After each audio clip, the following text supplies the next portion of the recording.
The Lord be with you. And with your spirit. A reading from the Holy Gospel according to Luke. Glory to you, O Lord.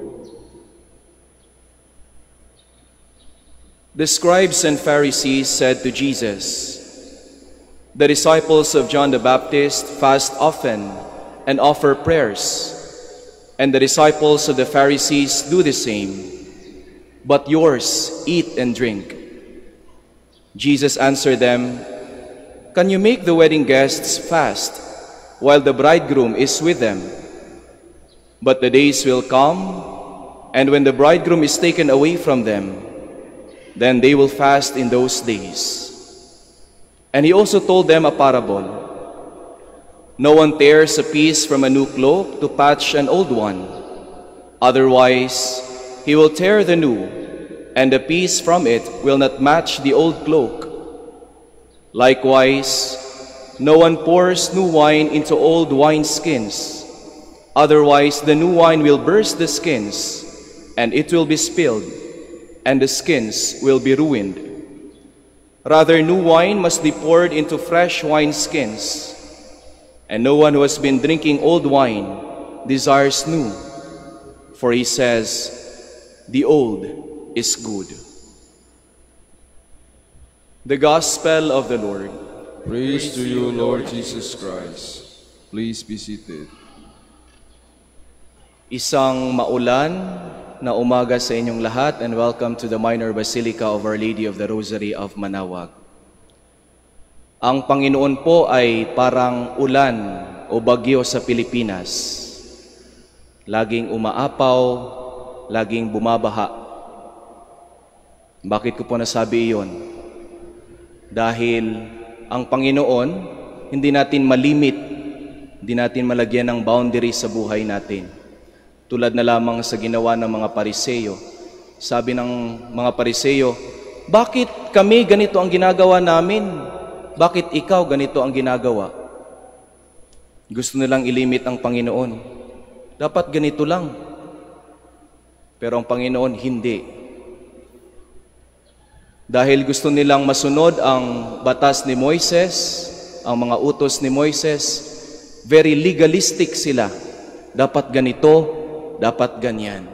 Nilalagyan nila ng kahon ang lahat ng mga bagay-bagay. Of course, maiintindihan din natin sila dahil sa panahon nila, that's their identity. Yun na lang yung pinanghahawakan nila sapagkat sila ay sinasakop or under the Romans. And so to preserve their identity, yun yung pinanghahawakan nila, ang batas ni Moises, ang utos ni Moises. At para sa kanila, habang sila ay nag-aantay sa katuparan ng pangako ng Diyos, they have to preserve their identity so that when the Messiah comes, they will be prepared. Subalit, sa sobrang focus nila sa pagiging legalistic, nalilimit nila ang kanilang mga sarili. They were blinded from their own legalistic views. Dahil hindi nila nakita ang Panginoon na nariyan na pala. Sa sobrang focus nila sa mga bagay-bagay, hindi nila nakita na ang kanilang paghahanda ay hindi tungkol sa isang bagay, kundi tungkol sa isang tao o sa isang Diyos na darating sa kanilang buhay. They were limited by their own legalistic views. And secondly, dahil sa kanilang legalistic din na pananaw sa kanilang sarili, pananaw sa lipunan, kinakahon na rin nila ang Diyos. They limit God in their lives. Na dapat ganito ang Diyos. Ganito dapat ang gagawin ng Diyos. Ang Mesiyas ay dapat isang hari na siyang magbibigay sa amin ng kaligtasan mula sa mga Romano at magtatayo ng isang kaharian, isang teritoryo na talagang kanila. But God is not limited only in one territory. God is not only limited in one kingdom. God is more than our own limitations, our own boundaries. No? Sinabi ko kanina, ang Diyos ay parang ulan o kaya bagyo sa Pilipinas. Umaapaw, bumabaha. Tulad rin ng bagyo at ulan sa Pilipinas, ang Diyos para sa mga Hudyo at maging sa atin ngayon, alam nating darating. Laging fino-forecast. Parang bagyo, darating yung bagyo, ito ng bagyo, malapit na. Nung dumating, hindi pa rin tayo handa. Hindi pa rin tayo handa.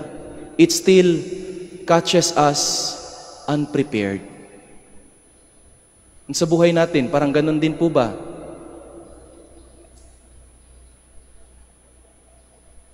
Prepare natin yung sarili natin, pero God will come in an hour or in a day we do not know. Kahit yung mga experiences natin, bakit ngayon pa? Bakit dito pa? Na-experience ko rin po yan, no? 2022. Prepared na ako na, ito yung gagawin ko, tatapusin ko na yung thesis ko para ma-ordain. Naplano ko na lahat. Tapos biglang bumisita ang ate ko from Mindanao, I'm from Mindanao. Bumisita yung ate ko sa Manila kasi bibisitahin niya yung asawa niya na isang sundalo. Pagbisita na niya sa Bulacan, bigla siyang nagkasakit. Wala namang mga kamag-anak, wala namang kapatid na pwedeng mag-alaga sa kanya. So I had to be with her, no? To attend to her. So, windang na windang ako, no? Kasi hindi ko alam yung gagawin ko. I thought everything was planned by me. Then I realized God has another plan for me. Nakakatakot, nakakakaba, nakakasurpresa. But these things happen for a reason. And then I realized, kaya pala. May mga aha moment. God is greater than our limitations. Our own limitations and the limitations that we impose on God. God is more than our own expectations even. God is also more than our frustrations. Yan yung lumilimit sa atin. Hindi po ba? Yung mga frustrations natin sa ating buhay, sa ating history. Ito yung nangyari sa akin. Siguro hindi na ako hindi ko na ma-overcome yung mga ginawa ko dati. God is more than those things. God is also more than our achievements. Para ring mga Pariseyo, di ba?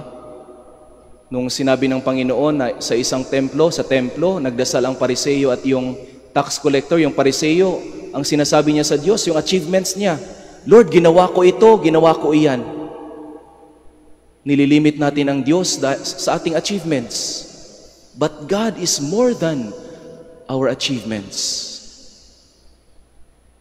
And also, my dear brothers and sisters, God is more than our sins.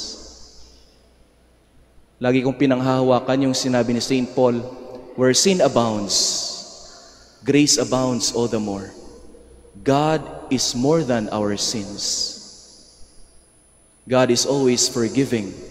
Sometimes we are the ones limiting God. Sabi ni Pope Francis, God never tires of forgiving us. It is us who get tired of forgiving ourselves. Dito po sa Minor Basilica, every 7:30 to 8:30, meron po tayong kumpisal from Monday to Friday. And it is a way of us, no? To rediscover anew that hope that God has for us. Na dapat hindi natin ilimit ang ating mga sarili sa ating frustrations, sa ating achievements, maging sa ating mga kasalanan.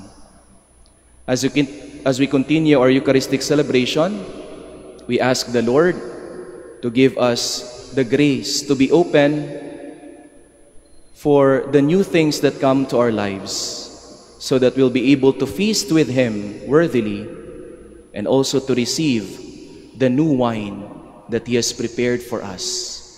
Especially in this Eucharistic celebration, mamaya mapapakinggan natin, matutunghayan natin when the priest will say, "This is the cup of my blood of the new and everlasting covenant."